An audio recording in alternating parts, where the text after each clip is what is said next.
So let's start with the exercises of chapter 1. So question is, which of these is not a function of the constitution? तो constitution का function क्या नहीं है? It ensures that good people come to power. तो ये constitution का function नहीं है. Constitution ये identify नहीं कर सकता कि अच्छे लोग power में नहीं आने चाहिए. कॉन्स्टिट्यूशन तो हर एक इंडिविजुअल को इक्वल राइट देता है, तुम अच्छे हो बुरे हो वो मैटर नहीं करता है, बट मेजॉरिटी ऑफ वोट्स तुम्हारे पास है तो you can come into the power. Next question is, which of the following is good reason to conclude that the authority of the constitution is higher than that of the parliament. So इसका answer क्या रहेगा? The constitution specifies how parliament is to be formed and what are its power. तो यहाँ पे हमें ये question में पूछा गया कि हम ये कैसे कह सकते हैं कि अथॉरिटी ऑफ कॉन्स्टिट्यूशन जो है पार्लियामेंट के ऊपर है. तो इस बात से कह सकते हैं क्योंकि पार्लियामेंट को फॉर्म ही कॉन्स्टिट्यूशन ने किया है और उसकी क्या पावर्स है ये सब कॉन्स्टिट्यूशन के ही अंदर है. तो इस स्टेटमेंट के थ्रू हम कह सकते हैं कि authority of the constitution is higher than that of the parliament. I hope you got the answer. So now let's do the true and false. So first question is, constitutions are written documents about formation and power of the government. ये true है. Constitutions exist and are required only in democratic countries. ये false है. ज़रूरी नहीं है कि constitution सिर्फ democratic country में ही रहे, बल्कि republic countries में भी constitution की ज़रूरत पड़ती है. Constitution is a legal document that does not deal with the idea and values. हम लोग ने ये स्टार्टिंग में ही पढ़ा था कि moral values, national identity. So do constitution do talk about these values. So ये स्टेटमेंट फॉल्स रहेगा. उसके बाद है, a constitution give its citizen a new identity. वो न्यू आइडेंटिटी क्या देता है? National identity. सो ये स्टेटमेंट क्या रहेगा? ट्रू रहेगा.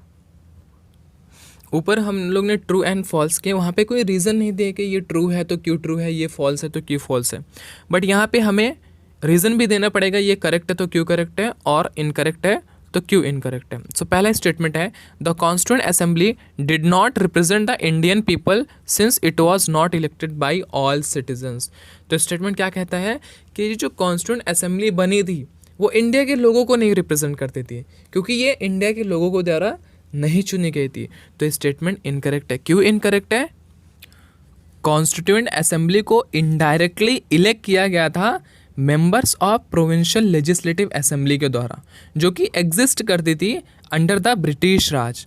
वो पहली बार दिसंबर 9, 1946 को मिले, 9 December 1946 in Delhi. On 15 August 1947 India एक इंडिपेंडेंट नेशन बना and the constituent assembly started functioning as India's parliament. So जब इंडिया इंडिपेंडेंट बना तो constituent assembly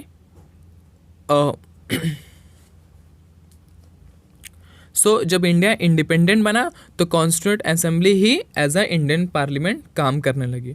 members from every province and religious group were given representation in the assembly. तो ये कहना कि constituent assembly लोगों के द्वारा नहीं चुनी गई थी तो ये स्टेटमेंट गलत है. इनडायरेक्टली कहीं ना कहीं वो लोगों के द्वारा ही चुनी गई थी क्योंकि वहाँ पे हर एक ग्रुप से, हर एक कम्युनिटी से एक बंदा रिप्रेजेंट करता था, लाइक एक मेंबर रिप्रेजेंट करता था.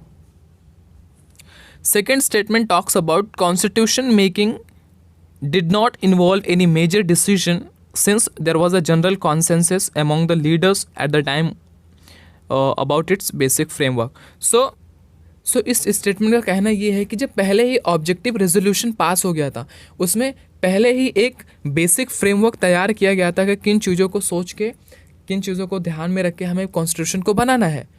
तो क्या जब लोगों को पहले ही पता था कि क्या ध्यान में रख के बनाना है तो वो तो ऑलरेडी हाँ में हाँ लोग मिलाए होंगे, तो कहीं ना कहीं इसमें कोई बड़ा डिसीजन नहीं लिया गया, ये स्टेटमेंट का कहना है. सो ये इनकरेक्ट है. क्यों इनकरेक्ट है? क्योंकि हर एक प्रोविज़न पे, हर एक आर्टिकल पे आर्गूमेंट होता, क्वेरी होती, डिबेट होता, उसके बाद उस क्लॉज, उस आर्टिकल को कॉन्स्टिट्यूशन में इंक्लूड किया जाता.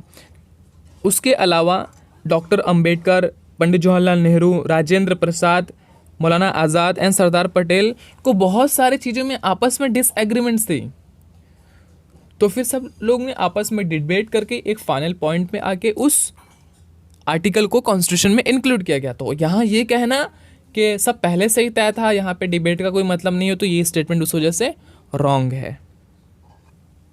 थर्ड स्टेटमेंट कहता है there was a little originality in the constitution for much of it was borrowed from other countries. So ये स्टेटमेंट इसलिए करेक्ट है क्योंकि बहुत सारे प्रोविजंस को अलग अलग कंट्रीज से बोरो किया गया है। It is a combination of French, Irish, British, Canadian and United state के कॉन्स्टिट्यूशन को नए फॉर्म में रिप्रेजेंट किया। बट अगर यहाँ पे ये कहना कि ये कॉपी पेस्ट है तो ये कॉपी पेस्ट नहीं है, बल्कि जैसे इंडिया के लोगों की नीड थी इक्वालिटी, फ्रैटर्निटी, लिबर्टी, सो फ्रेंच के कॉन्स्टिट्यूशन में वो चीज़ होती, तो वहाँ से इंस्पिरेशन ली गई कि हाँ हमारे लोगों की नीड ये है और फ्रेंच कॉन्स्टिट्यूशन में ये चीज़ को इम्प्लीमेंट किया है, उनके लोगों पर आजमा के देखा है, वो चीज़ें काम की है, सो इस चीज़ को हम अपने कॉन्स्टिट्यूशन में कंक्लूड कर रहे हैं। इसलिए नहीं कि वहाँ पे था इसलिए कर रहे हैं, बल्कि हमें ब्रिटिशर्स के राज में बहुत सताया गया था, हमें लिबर्टी की ज़रूरत थी, हमें फ्रेटर्निटी की ज़रूरत थी, हमें इक्वालिटी की ज़रूरत थी, तो वो सारी चीज़ों को हम फ्रेंच कॉन्स्टिट्यूशन से अपने कॉन्स्टिट्यूशन में इसलिए लेके आए ताकि हम अपने लोगों को एक नई ज़िंदगी दे सके, एक नई। अब यहाँ पे कंक्लूजन के फॉर्म में कुछ स्टेटमेंट दिए गए हैं, उसमें 2 एग्जाम्पल्स दे के अपने को कंक्लूजन को सपोर्ट करना है, ठीक है। So first statement is the constitution was made by credible leaders who commanded people's respect. तो इसका आंसर क्या रहेगा? जो कॉन्स्टिट्यूएंट असेंबली के मेंबर्स थे वो अलग अलग रिलीजन और अलग अलग सेक्शन ऑफ सोसाइटी को रिप्रेजेंट करते थे, जैसे कि 26 members from the schedule classes as well as the members from Hindu, Sikh, Muslim communities. तो कॉन्स्टिट्यूएंट असेंबली में हर एक सोसाइटी का equal representation. Representatives were elected by the members of each community in the provincial legislative assembly through proportional representation. So the provinces and the princely state were allotted seats in proportion to their population के according वहाँ पे seats को allot किया जाता था। जैसे 10 लाख का अगर population है तो वहाँ से एक member elect होके आता था।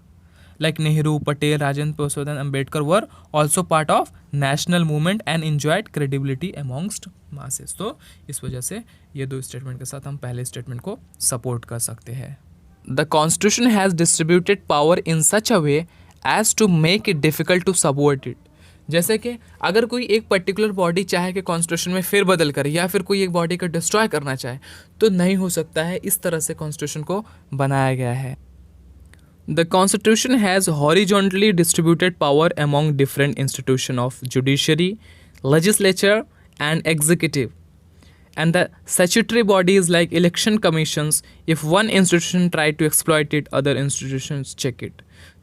Horizontally डिस्ट्रीब्यूट किया गया है पावर्स को कि अगर एक बॉडी चाहे दूसरे को डिस्ट्रॉय कर रहे हैं तो तीसरी बॉडी चेक करेगी कि ये पहली बॉडी कर क्या रही है। The constitution strikes a balance between the possibility of change and the limits placed upon the nature of changes that can be made. तो ये सारे checks and balances constitution करता है। Thus, it is neither too rigid nor too flexible to survive as a living document that has the respect of the people. तो ये अपना जो constitution है ये तो ना तो बहुत rigid है और ना ही बहुत flexible है कि जब मन चाहे कुछ भी change कर दो, और इतना rigid भी नहीं है कि कुछ नहीं change हो सकता है। change हो सकता है बट उसका भी एक पूरा process है, ठीक है। Third statement is the Constitution is the locus of people's hopes and aspirations. Constitution को लोगों के बेसिक गोल्स पे ही फ्रेम किया गया है।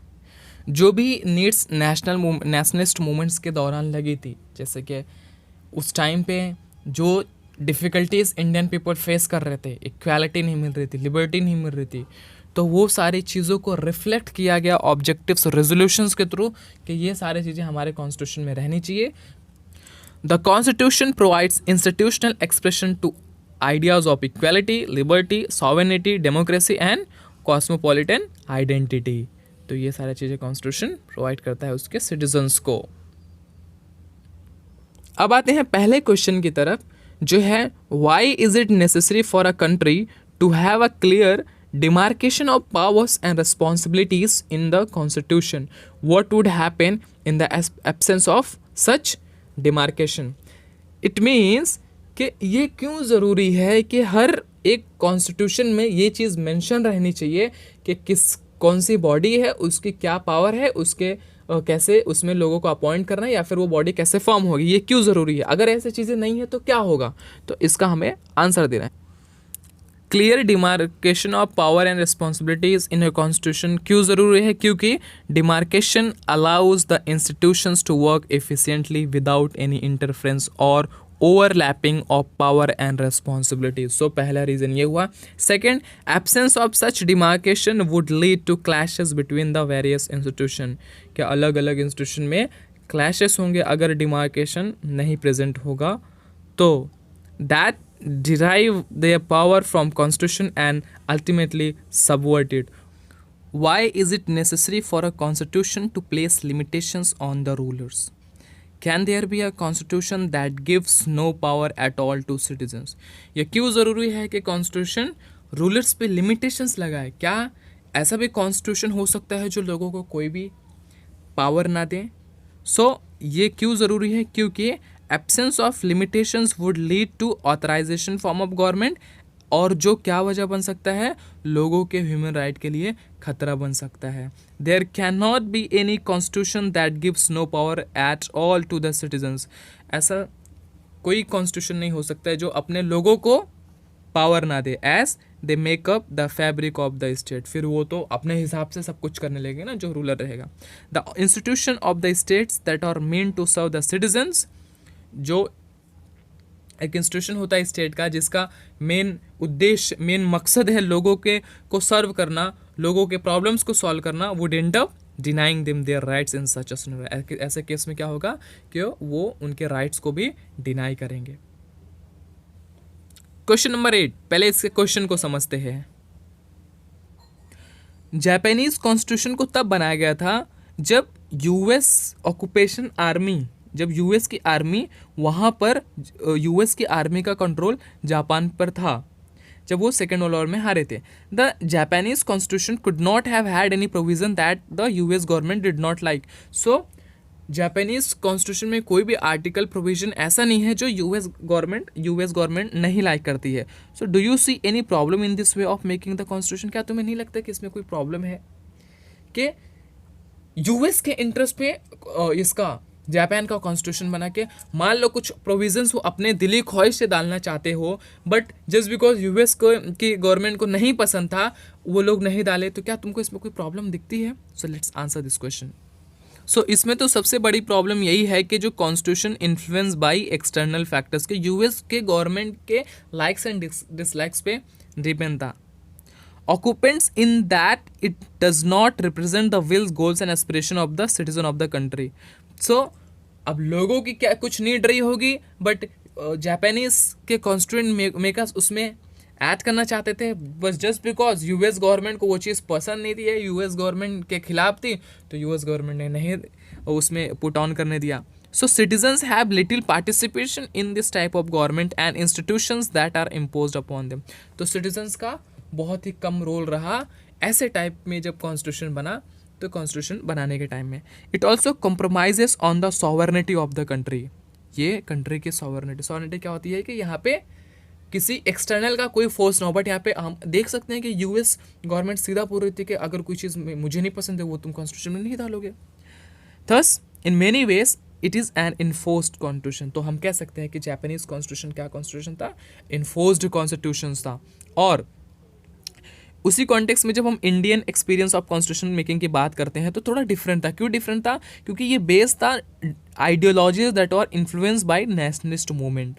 The Constituent Assembly of India itself had many leaders who participated in the national movement and thus were representative of voice of a nation. So बहुत सारे अक्सर जो मेंबर्स ऑफ कॉन्स्टिट्यूएंट असेंबली थे वो नेशनलिस्ट मूवमेंट्स का part थे, तो उन्हें पता था कि लोगों के नीड क्या है, लोग कैसा कॉन्स्टिट्यूशन चाहते हैं, वो लोगों की आवाज़ थे। Sovereignty and freedom were the main goal of the Indian nationalist movement. So जो मेन गोल था नेशनल मूवमेंट का कि हम सॉवरन रहेंगे और फ्रीडम फ्री रहेंगे। लाइक के सॉवरनिटी मतलब कि हम पर कोई ब्रिटिश का इन्फ्लुएंस नहीं होना चाहिए। That also gave way to ideal of equality, fraternity and secularism. This is the reason behind democratic, secular, sovereign character of the Indian Constitution. ये सारे वजह से हम ये कहते हैं कि हमारा इंडियन कॉन्स्टिट्यूशन कैसा है, डेमोक्रेटिक है, सेक्युलर है एंड सॉवरेन कैरेक्टर का है। ठीक है, समझ में आया? रजत अपने टीचर से एक सवाल पूछता है, कहता है कि कॉन्स्टिट्यूशन जो है वो तो 50 साल पुराना है, तो क्या ये आउटडेटेड बुक नहीं है? और मुझे नहीं लगता कि कोई इसको इम्प्लीमेंट कर रहा है, और उसके अलावा ये बहुत ही टफ लैंग्वेज में है, सो मैं समझ भी नहीं सकता हूँ क्या लिखा वो इसमें। Tell me why should I obey this document. सबसे पहले तो ये 50 साल पुराना है, इसकी लैंग्वेज हार्ड है, और मुझे नहीं लगता कि इसमें कोई इम्प्लीमेंट कर रहा है, सो मैं इसे क्यों मानूँ? अगर तुम टीचर होते, if you were the teacher, how would you answer Rajat? तुम रजत को कैसे आंसर करते हो? सोचो सोचो जरा, कैसे आंसर करते हैं? कॉन्स्टिट्यूशन आउटडेटेड बुक नहीं है, क्यों? क्योंकि ये रिप्रेजेंट करता है universal values, ideas and rights that are relevant to the society in every age. Universal values किसको बोलेंगे? अब कोई भी एज हो, आज से मान लो 100-200 साल बाद भी लोगों को फ्रीडम चाहिए, लोगों को लिबर्टी चाहिए, लोगों को इक्वालिटी चाहिए। The ideals of secularism, equality and fraternity are necessary for the creation of just society. The democratic form of government provides representation to the collective will of the people. तो democratic form of government क्या करती है कि लोगों की जो need है, लोगों की जो चाहत है, जो उसके अकॉर्डिंग काम करती है। It provides the stake for citizens in the election and running of the government and development of the country. So हमारे कॉन्स्टिट्यूशन में क्या है कि हर कोई भी आदमी जो एलिजिबल हो जाता है, लाइक उसकी एज हो गई, वो इलेक्शन लड़ कोई भी आदमी इंडिया का सिटीजन हो, वो इलेक्शन एक उम्र के बाद लड़ सकता है। The constitution has the provision of amendments to ensure that it will keep up the requirements of changing time without compromising on it basic structure. So constitution के अंदर भी कुछ ऐसे प्रोविजंस है जिसके थ्रू हम टाइम के अकॉर्डिंग, कि जब नीड ऐसी लग रही कि नहीं ये प्रोविज़न को चेंज करना चाहिए, तो वो चीज़ों को चेंज किया जाता है। Thus, the Constitution is necessary requirement for the smooth and orderly working of Constitution and maintenance of stability and continuity along with the changes in the society. ये लास्ट क्वेश्चन तो खुद आपस में डिस्कस करो कि the experience of working of our constitution, 3 speakers took 3 different position. 3 लोग थे, एक हरबंस था, वो क्या कहता है कि the Indian constitution has succeeded in giving us a framework of democratic government, कि हमें इंडियन कॉन्स्टिट्यूशन ने एक डेमोक्रेटिक गवर्नमेंट बनाने का फ्रेमवर्क दिया है। सो नेहा क्या कहती है कि the constitution made solely promises of ensuring liberty, equality and fraternity. Since this has not happened, the constitution has failed. कि लोगों को आज़ादी नहीं मिली है, लोगों को इक्वालिटी नहीं मिली है, तो कहीं ना कहीं हमारा ये कॉन्स्टिट्यूशन फेल हो गया, ये नेहा कहती है। फिर नाजिमा कहती है the constitution has not failed us, we have failed the constitution. That means constitution नहीं फेल हुआ है, बल्कि हम कॉन्स्टिट्यूशन को इम्प्लीमेंट करने में फेल हो गए हैं। Do you agree with any of this position? If yes why, if not what's your opposition? So basically इसमें तो रिकमेंड ये किया जाता है कि तुम आपस में डिस्कस करो, पूरे चैप्टर्स पढ़ लियो, आप इतने सारे आंसर दिए हो, तो अब यहाँ से जो तुम्हारी अप्रोच होगी किसी के कॉन्टेक्स्ट में बात को लेने की या फिर उसको आंसर करने की, वो सोचोगे तो एक ज़्यादा ही फ़ायदा होगा। बट मैं एक आंसर यहाँ पे बताता हूँ कि जो पोजीशन है हर्बन का, वो करेक्ट है। क्यों? क्योंकि the constitution has succeeded in creating a framework of democratic government with in which people exercise there choices, जिसके अंदर ही लोग अपने चॉइसेस को एक्सरसाइज करते हैं। While electing the government, election are conduct regularly at all level of governments and institution arrangements have been largely successful in preventing the subversion of constitution. So first was totally correct. But जो position Neha का था ना, वो गलत था। ये बात सच है कि कंट्री में अभी ये पूरी तरह से अचीव नहीं हो पाया है, but it must be also remembered, इस बात को नहीं भूला जाना चाहिए कि these goals are not a static but dynamic process. ये क्या है? एक डायनेमिक प्रोसेस है। Since society is always involving, the inability to achieve these goals cannot be attributed to the constitution but rather to the individual shortcoming and weakness of the people who are in position of power and the nature of politics in the recent years. So it depend करता है कि कौन power में है, और लोगों को पे भी डिपेंड करता है। नाजिमा का जो पोजीशन था वो करेक्ट था। The constitution has adequate principle of for proper governance of the country. The people who are responsible for executing and implementing the principle of the Constitution have failed to do so because of their self-interest and dishonesty. The tendency to subvert democratic pursuits of power has led to the state of affairs where elections are rigged, money and muscle power become important and political parties are run as family institution without inner party democracy. All this is responsible for the rampant rise of corruption as people who gain position of power through money want to recover their expenditure. So yes, ये नाज़िमा का ये कहना कि the constitution has not failed us, we have failed the constitution, सही था. क्यों? क्योंकि constitution ने तो हमें सारी चीज़ें बता के दे दिया, बट हम हैं, अगर हम पावर में आ रहे हैं तो करप्शन कर रहे हैं, हम डिसऑनेस्टी कर रहे हैं, अपने इंटरेस्ट के अकॉर्डिंग हम रूल्स एंड रेगुलेशंस ला रहे हैं कि हमारी पावर लॉन्ग टर्म तक बनी रहे हुए. सो यहाँ पे हम इस चैप्टर को ख़त्म करते हैं. आई होप आपको क्वेश्चन आंसर पढ़ने में मज़ा आया होगा. 1-2 बार पढ़िएगा, आपको याद हो जाएगा. उसके बाद अच्छे से एग्ज़ाम देना. अगर कोई कॉम्पिटिटिव एग्ज़ाम की प्रिपरेशन कर रहे हैं तो यहाँ पे मल्टीपल चॉइस के फॉर्म में भी क्वेश्चन पूछेंगे, तो बट अगर कंसेप्ट क्लियर है आपका तो बहुत ही ईजी तरीके से आप इसका आंसर कर पाएंगे. Thank you so much for watching this video. Do like, share and subscribe to the channel.